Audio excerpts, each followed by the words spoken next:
By our photographer that's out front here, Mr. Jack Boppel. It was taken at the 1985 LA Classic Jazz Festival, and we had it made up especially tonight to put outside the door to let people know this was the room where we're honoring Wild Bill. And at this time, we want to present it to Bill to take home and hang on his wall from the United Jazz Club's a portrait of Mr. Wild Bill Davison, playing that fiery cornet. You got it. As I've said too many times, I started out at the age of 11 and a half to be a cornet player. By the age of 12, I knew that I was not destined for glory as a cornet player, but I went nuts about all people who played the cornet, going back to King Oliver and Louis, who played the trumpet, actually, and Bunny Berrigan and all those guys. And then finally, Wild Bill Davison, who was first just a name that I used to read in Downbeat. I used to read that, and I would follow him.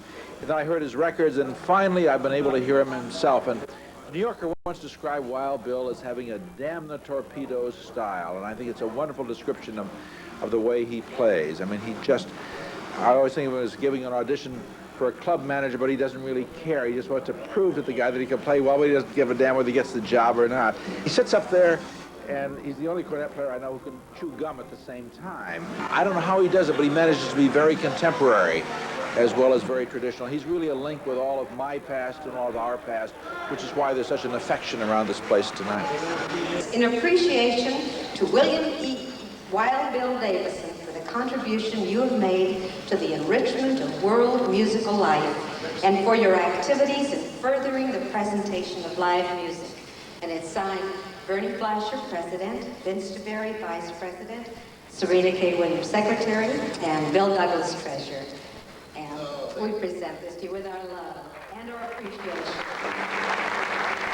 One collector had a record with Wild Bill Davison playing on some unknown little, with some unknown little group. And you could hear the fire in his horn. Well, when that man hit New York, he just knocked it apart. That is, for those in the know. I mean, he was the great cornet player, playing jazz and playing Gershwin ballads and playing Cole Porter, but all the time playing the blues and jazz. And he loved black music, and he loved black musicians. And when Bunk Johnson came up, Bunk Johnson was Louis Armstrong's trumpet teacher. And the only person who used to come down almost every night to hear Bunk Johnson's band, because that was an authentic New Orleans band, and who sat there and listened to Bunk all night and then got up and played with him, was Wild Bill Davison as a young man. And he is a soulful, marvelous, probably one of the 2 or 3 greatest trumpet players of all time in jazz.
Got his name, Wild Bill Davison. He was in Chicago and he had a great all-star little band, but no work. It was Panicsville. And somebody came to him and said, I got a job for you, and it's uptown in New York City, and it's at the Savoy Ballroom. And he said, the Savoy Ballroom? This is a black ballroom. And they said, that's right. So he arrived, he went backstage and got ready to play, went out to look at his name on the marquee, and it said, Wild Bill Davison, the White Louis Armstrong.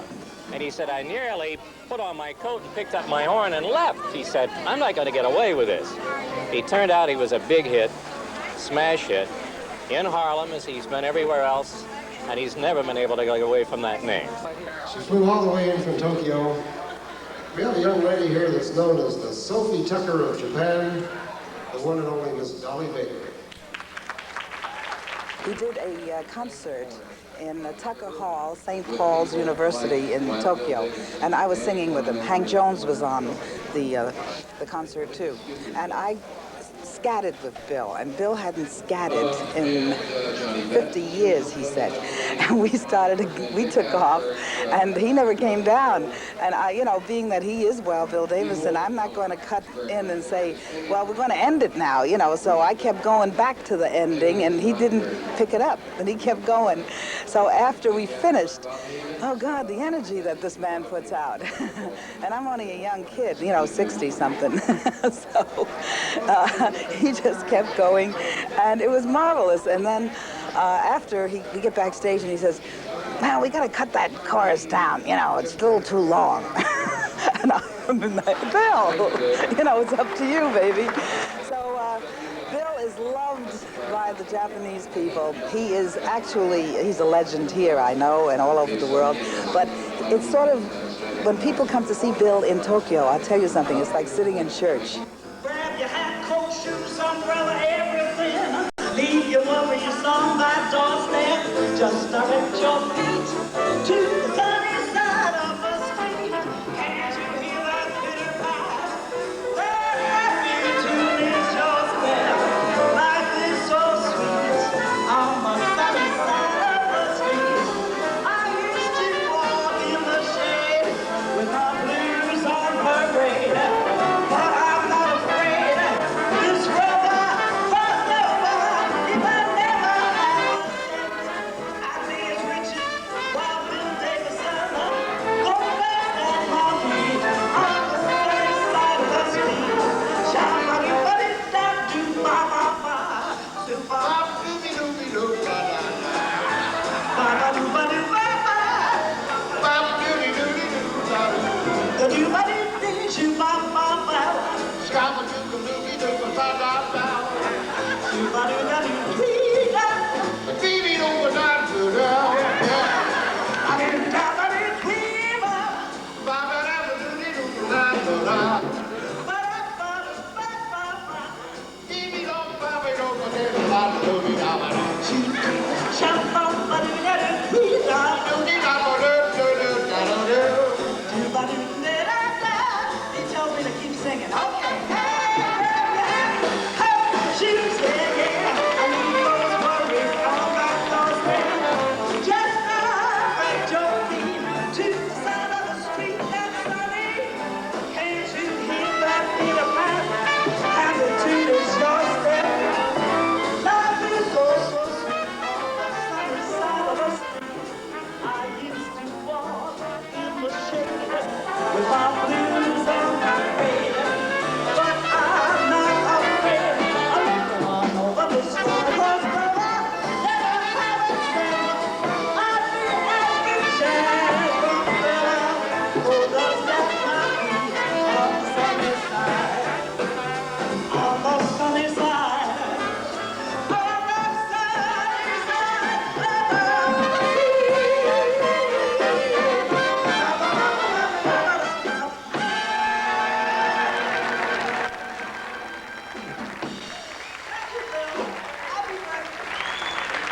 I had seen Anne in a movie once, I remember, long before I knew her, in Clementine.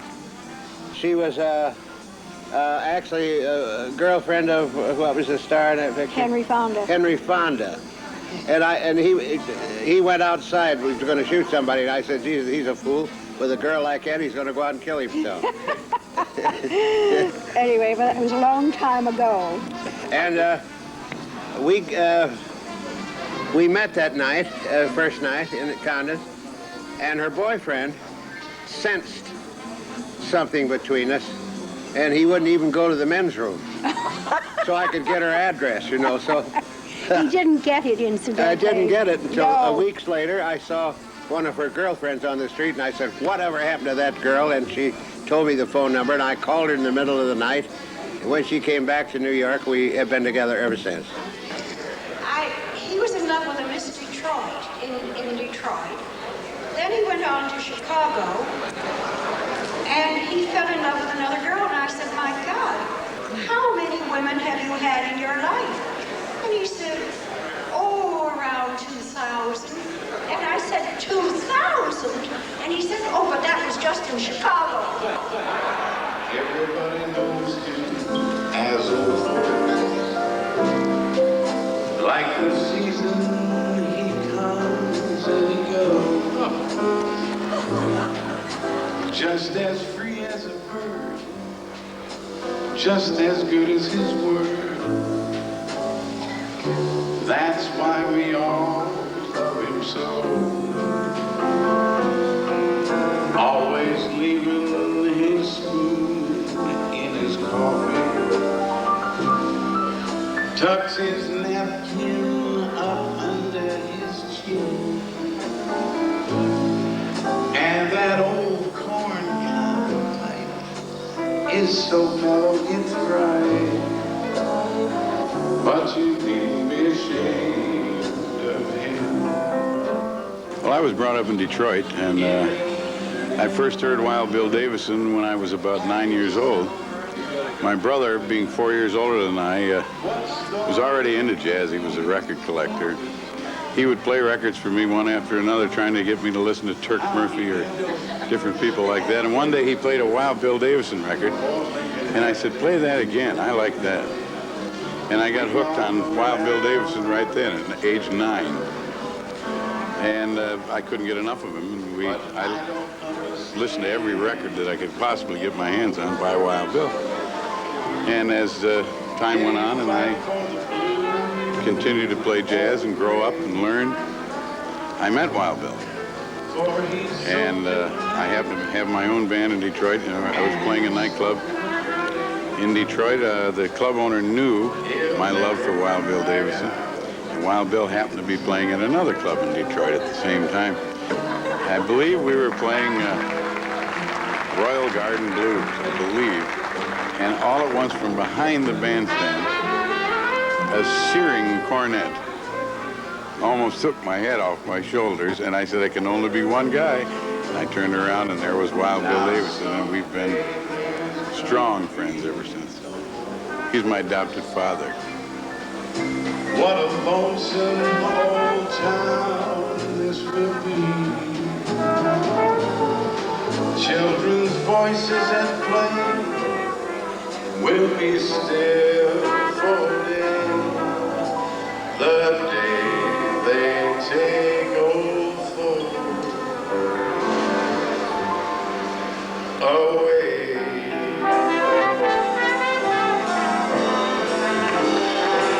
I love you, baby.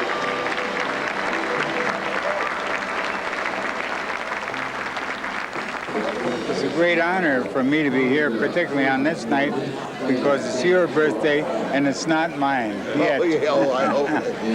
I won't ask you how old you are, but I'm 80. Well, I'm younger than Reagan, so which puts me really at actually 72. 72. I was one of the junior members of the group, You're right? just a kid. I didn't That's realize right. that. Red's also a kid. Yeah, Red? Are you near 80? 78. 78. You're close. He's a young 78. I'll be 78 in March. That's a very young 78. Okay. Well, I think the Condon days, that was very good for me. And, of course, the days I worked in the theaters, I worked with a theater band for 5 years. And that's when the big bands were in vogue. And of course, I made a lot of money in the early days. But I should have known Anne then because I threw my money away. Tell Fast cars and booze and broads and booze. We lived 5 years in Denmark. I went over for 2 weeks and stayed 5 years. The music was much better accepted than here. Yes, and the best audiences that I've worked for in the 30 years that I've been going to Europe is England. And those people, they don't have a lot of money, really. The working stiff and the guy that comes to hear music. And they come to listen. And when they pay their good money to come and listen, they're not clinking glasses and screaming and yelling like they do in America in some spots where you play, where you can't hear yourself play. And over there, if somebody gets a coughing spell, they throw him out. You know, it's like that. But there are no political walls where our kind of music is in the world today. We have penetrated every country on earth behind the Iron Curtain. Bill has been in 17 countries, accepted, respected, and finding great musicians. Right. That you wouldn't think could play our kind of music, and they know it backwards. They're great musicians, and no one will ever hear of them. Well, only when I record with them or make a record which I manage to sell myself or put out, and then they get to be known. But in Europe, there's lots of work and places for musicians to play. Where here, our kind of music is sort of sliding away, and you don't hear very much of it. And there isn't very many places for us to play. Now, if it weren't for the festivals each year, there are more and more festivals each year, and if you're lucky enough to play all the festivals, you make a lot of money. But if you don't, where are you going to play? It's just like that. We're going to play a song now. I first heard Louis Armstrong play this, 1925, called "You Are Lucky to Me." And I say that for you, too. You must come here more often. We really need the money.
And at 80, he's playing like a guy 40. I don't know how he does it, but there he is, and he's really terrific. And he's the last upholder of a tradition that goes back a long, long way. And I don't know how he does it, but he manages to be very contemporary.